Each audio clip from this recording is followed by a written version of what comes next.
حضرت موسیٰ علیہ السلام سے ایک آدمی نے درخواست کی کہ اسے جانوروں کی زبان سکھا دیں تاکہ وہ ان کی باہمی گفتگو سمجھ سکے۔ حضرت موسیٰ علیہ السلام نے فرمایا، اس بات کو چھوڑ دے کیونکہ اس میں کئی خطرات پیدا ہوتے ہیں۔ قاعدہ یہ ہے کہ جس بات سے منع کیا جائے اس کی طرف رغبت اور بڑھتی ہے۔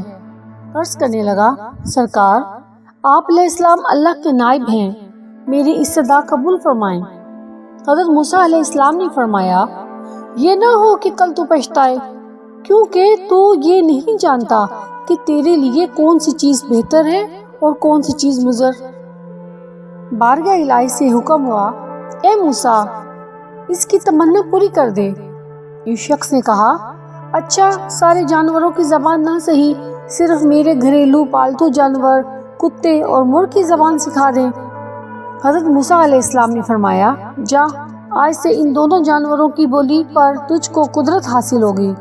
وہ شخص یہ سن کر خوش خوش اپنے گھر چلا گیا۔ صبح ہوئی تو خادمہ نے دسترخوان جھاڑ کر اس میں سے رات کا بچا ہوا روٹی کا ٹکڑا زمین پر گرا۔ مرغ وہ ٹکڑا اٹھا کر لے گیا۔ کتے نے کہا، دوست تو دانہ دن کا کھا کر بھی پیٹ بھر لے گا، اگر روٹی کا ٹکڑا مجھے دے دے تو میرا گزارا چل جائے گا۔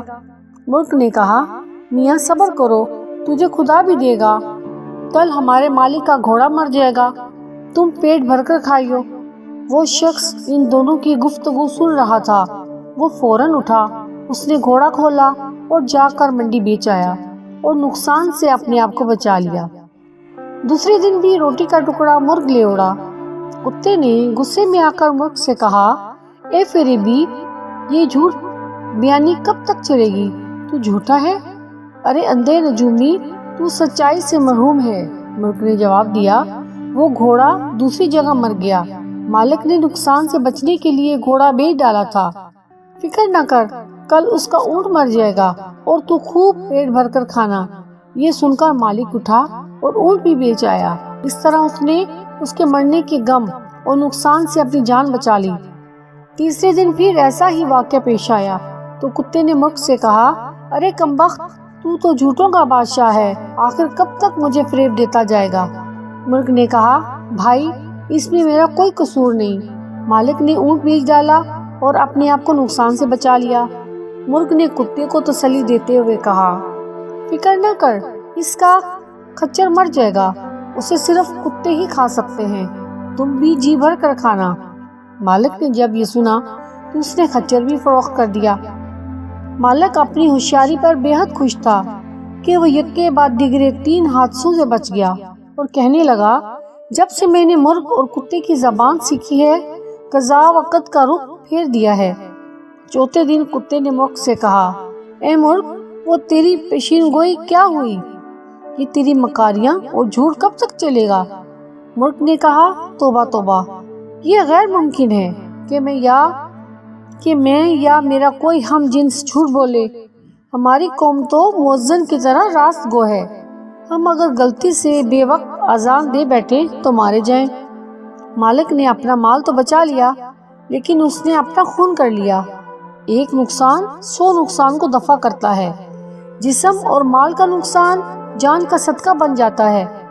بادشاہوں کی عدالت سے سزا ملے تو مال کا جرمانہ ادا کر کے جان بچ جاتی ہے، لیکن قضاء الہی کے بھید سے بے خبر ہوتے ہوئے بھی جو آدمی اپنا مال بچاتا ہے وہ محض نادان ہے۔ اگر وہی مال اس پر سے صدقہ ہو جاتا تو شاید اسے بلا ٹل جاتی۔ آج کل یقیناً مالک خود مر جائے گا، اس کے وارث اس کی وفات پر گائے ذبح کریں گے، بس پھر تمہارے وارے نیارے ہو جائیں گے۔ گھوڑے، اونٹ اور خچر کی موت سے اس نادان کی جان کا صدقہ تھا، وہ مال کے نقصان سے تو بچ گیا لیکن اپنی جان گنوا بیٹھا۔ مالک مرغ کی باتیں غور سے سن رہا تھا۔ جب اس نے اپنی موت کی پیشین گوئی سنی تو مارے خوف کے تھر تھر کانپنے لگا، گرتا پڑتا حضرت موسیٰ علیہ السلام کی بارگاہ میں حاضر ہوا اور روتے ہوئے عرض کی، اے خدا کے پیغمبر، میری دستگیری فرمائیے۔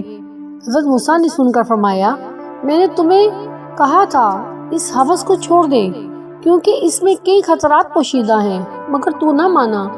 اے عزیزم، اب تیر کمان سے نکل چکا ہے، اس کا لوٹ کر واپس آنا فطرت کے خلاف ہے۔ اب میں تیرے لیے سلامتی ایمان کی دعا کر سکتا ہوں۔ یہ سن کر اس نوجوان کی طبیعت دفتن بگڑ گئی اور وہ کہہ کرنے لگا۔ یہ اس کی موت کی علامت تھی۔ اس کو گھر لے جایا گیا۔ گھر پہنچتے ہی وہ مر گیا۔ درس حیات: انسان کو نہ کسی بیماری میں مایوس ہونا چاہیے اور نہ ہی کسی مادی نقصان پر زیادہ غم کرنا چاہیے۔ ہر بیماری اور نقصان میں کوئی بھید ہوتا ہے۔ جسم کی بیماری یا مال کا نقصان کسی بڑی مصیبت کا صدقہ بن جاتا ہے، اس کو ٹال دیتا ہے۔